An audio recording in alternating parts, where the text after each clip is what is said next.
Ce matin, Sacha l'écureuil se rend dans la forêt magique. Il adore cette forêt. C'est là où il habite avec tous ses amis. La forêt magique abrite tout un tas d'animaux.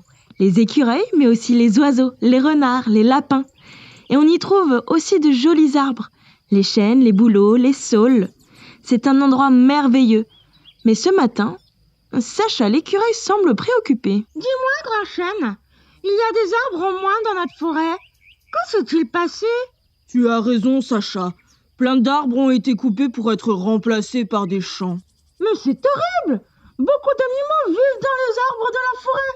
Si on les coupe, les animaux n'auront plus de maison et les hommes nous donnent à manger. S'il n'y a plus de chênes, comment je vais faire pour trouver des glands et me nourrir? Moi aussi j'ai peur, Sacha. Je serai peut-être le prochain chêne à être coupé. Sacha continue sa balade dans la forêt.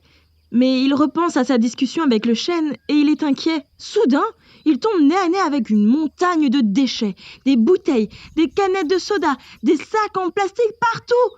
C'en est trop, Sacha ne supporte pas de voir sa belle forêt toute abîmée. Il décide alors de rassembler tous les animaux de la forêt pour leur en parler. Mes amis, j'ai quelque chose de très important à vous dire. Ce matin, j'ai remarqué que de nombreux arbres avaient été coupés. Puis, j'ai trouvé tout un tas de déchets. Notre forêt est toute polluée. Il faut faire quelque chose. Nous devons la protéger. Alors, tous les animaux se mettent au travail pour protéger leur jolie forêt.